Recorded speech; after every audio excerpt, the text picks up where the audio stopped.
Greetings and salutations, everybody. Rad Dreams here with Rad Dreams Review, and I'm not in my normal location because my office is a bit of a mess right now. I'm trying to, restructure things at the moment, so I'm in my kitchen. But today's video is very exciting because I will be sharing with you the Undefeated Store Championship deck that I was able to get my invite to Nationals to. And it's a bit of a spicy deck, some very cool techs in there. So look forward to this profile. And obviously, if you like this sort of content, make sure you comment down below, make sure you like the video, and subscribe to the channel because it does help me out immensely. So with that being said, let's dive right in.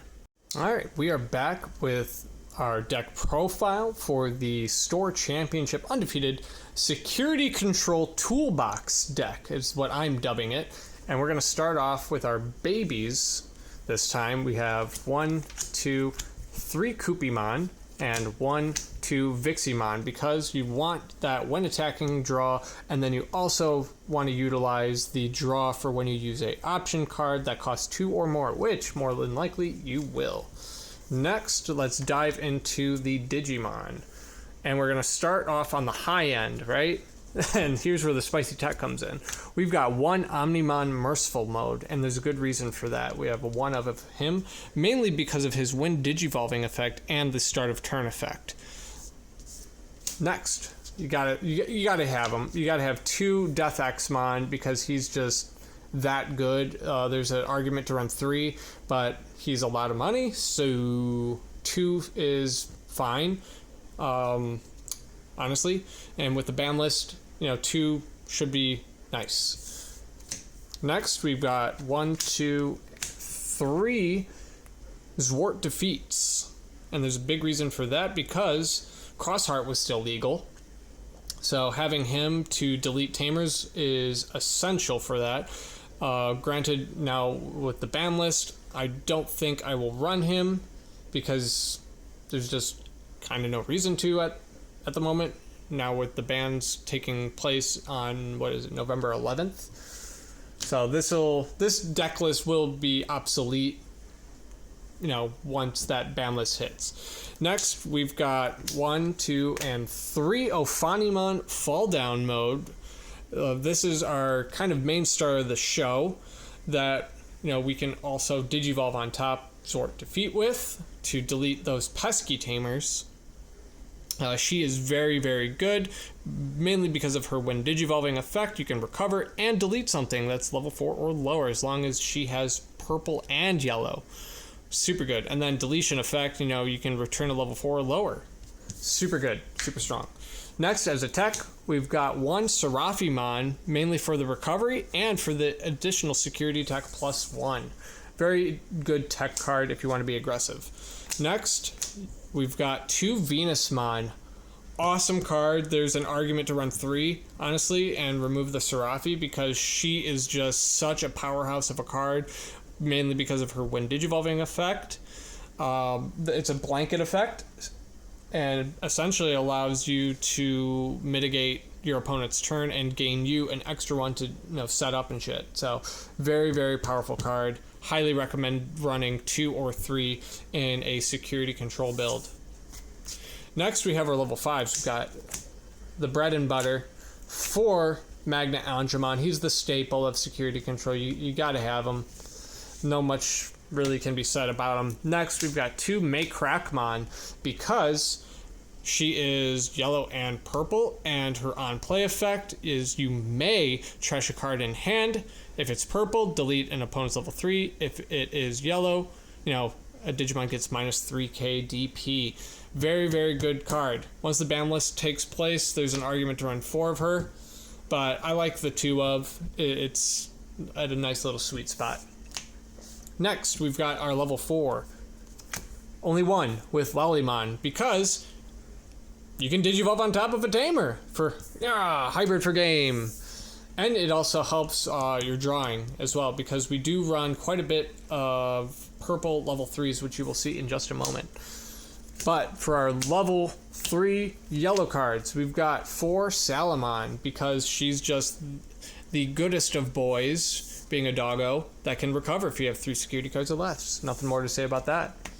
Next, we've got 2 Psychmon because Floodgates are crucial against Crossheart. But now that Crossheart is not a thing anymore, these can be replaced for Gazimon. So Psychmon is players cannot reduce play costs, which is essential against Crossheart, but since Crossheart will be unplayable for quite some time, you don't really need them anymore. And I just mentioned them, 2 Gazemon. Bump this up to 4 now because Psychmon is essentially useless once the ban list takes place. This card is very good against Bloomlord and is very good against Jessmon because of that pesky memory gain. It's also useful against Melga or Metal Garu, so highly recommend running a playset of Gazemon as a tech card. And then we get into our options. We have 1 copy of All Delete because, again, Crossheart is a menace. And there's an argument to not include this in the future because Crossheart, again, not being relevant. But this can definitely see a function against Bloomlord because Bloomlord loves to spam board. So having the option to just, basically for you Magic the Gathering fans, Day of Judgment or Damnation, board wipe is pretty strong. But who knows? This is an interesting card because I don't know if I will be running the Zwart defeats in the future. Next, we have 2 copies of Chaos Degradation. I do want to bump this up to 4 copies instead of 2 because it's just that good of a card. Definitely am trying to figure out what to cut for the 2 extra copies. But 2 copies of Wyvern's Breath because that the DP reduction is very crucial. I think this card is great against Black War Greymon. It's great against Melga. The only thing it's not great against is Jessmon, and if they have Delicate Plan or something. Obviously, if you run Delicate Plan against Security Control, you're not looking good as a Security Control player. Next, we've got 4 Holy Waves because it's Holy Wave. You need that recovery. It's very good. Obviously, you got to have 4 copies of Flame Health Scythe because that recursion of Maycrackmon, of Gazemon, of Psychmon, of Magna Angemon is very, very good. Got to run 4. Next, obviously, 1 copy of Reinforcing Memory Boost. You need to run this in Security Control because it's restricted and it's a busted card.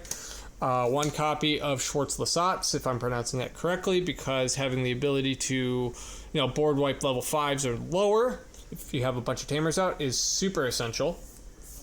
Next, 1 copy of Calling from the Darkness. With the ban list taking into effect, I just wanted to run 1 just to see.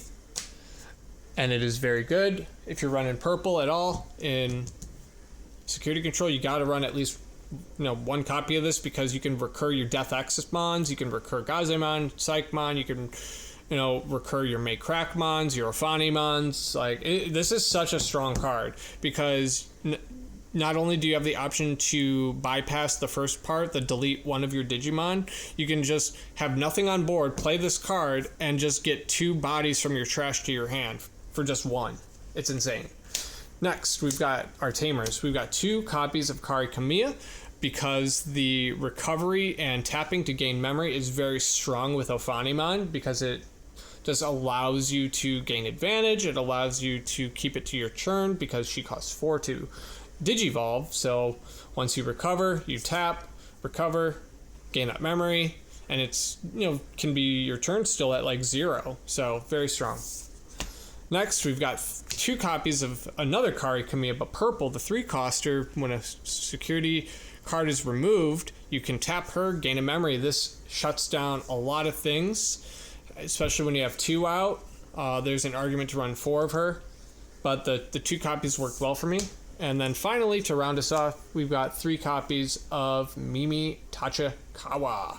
When you use an option card, suspend this Tamer, gain a memory. It helps you in your cost of the high costing option cards, and it allows you to mess with your opponent as well when they play an option card. So yeah, that was the Security Control Toolbox deck profile. As for the matchups themselves, I faced Bloomlord, round 1, I faced Crossheart. Round 2 and round 3, I faced Melga. And then final round, I faced Jessmon, and they did not run any delicate plans, so that did work into my favor. All of the matches were very challenging. You know, all of the players that I faced were very skilled. Each match went down to the wire.